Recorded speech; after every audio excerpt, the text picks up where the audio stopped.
Hello everybody, my name is Angelica and today I just want to talk a little bit about the advantages of covering up your beds with plastic. I don't like plastics. The negative effects of them, like I'm sure they let out some chemicals into the soil, but the thing is that the seeds have a lifespan. They can't survive in the soil for too many years. Many die in 3 to 5 years, some survive for 10 years. The thing is that if you don't have new stuff growing here, if you don't let weeds seed off in the bed and you cover them year by year, and some are perennials, and they spread with the root system as quick weeds and some stuff, then you have to also kill them by not giving them any light for many years and no rain or no water. In some way, eventually they will die. And if we leave it like this, if we're really good in covering them and we keep it weed free, most importantly, we don't let it go to seed, and even just one flower can have hundreds or thousands of seeds. So if we just keep it that way for 10 years, my wish, my hope is that I won't need these plastics anymore. It would just be like this all the time and I can use a paper pot. It would be a wonderful thing to use a paper pot transplanter here. Because this soil is very sandy, very few of these rocks, which means a paper pot transplanter can just so easily transplant and go through here. But why couldn't I use that now? I could, I guess, but I can't use paper pot and geotextile. And there is still a lot of seeds from nettles and white clover and many weeds in here. It looks terrific now. This is a really good starting point, but the weeds grow faster than the vegetables at this time in May. So you have to be weeding all the time with good tools.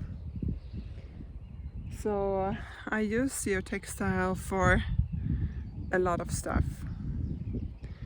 But I won't use it for everything because the transplanting also takes a lot of time. And we want to get things into the ground as soon as possible. So if you're alone and you don't have an army of people in April, May, it's always a balance with if you direct sow now with you get the seeds in quickly, not the geotextile, not the transplanting, then you have weeding to do later on. But if you put the geotextile and you transplant now, you don't get as much into the ground, but you have no weeding to do later and you can harvest more. Yeah, in the end, there is always a mix. In the end, it's like shit, I didn't have time to do everything perfectly. So now I just have to put some stuff in the ground and I hope that I will have time to do the weeding later on. It's not optimal, of course not. But as I'm getting older, I hope that my beds will be better and better and better. By the time I get weaker, my beds will be better. So less work, but maybe not a strong body anymore. Or we'll see how it develops. But this looks fantastic, huh? This is the position of the greenhouse. It's gonna cover 3 beds, 4 by 20 meters, the greenhouse.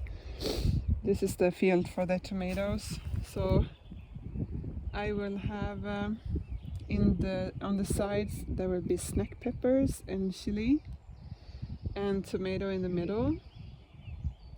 Maybe some small low tomato on the side a little bit, and then I'm gonna have cucumbers outside, maybe in low tunnels, creeping like shorter ones, and I will probably try some tomatoes outside the greenhouse this year as well.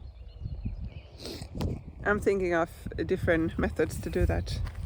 Now my conditions are different than last year's. Last year I had 500 square meters greenhouse, but I also sold for maybe at least 150 customers and more tomatoes than that. And I had lots of people helping me. Now I have just signed up for 30 customers, and I'm having a shop on the side where I sell my surplus, and yeah, a smaller greenhouse. Maybe there will be enough for everybody anyway. I think so. So that's a little bit about this plastic. And this one here I moved now that covers the green manure. Like here you see what happens when it rains. When you pull them on, you can't stretch them too much because they always go down. You need to leave a little bit space for the water to collect, otherwise they will slip off. The weight will make the bags go off on the side because it falls down in the middle. So like here, it's too stretched in the middle there. It needs to be able to fill up. So this one is very loose now, but it's because it's green manure under, fluffy, but also the risk that if it comes a lot of wind now, it will blow off more easily. But if there will be rain, it's enough plastic to go in between the beds. A lot of small details about everything. So, okay, thank you for watching. See you next time. Bye.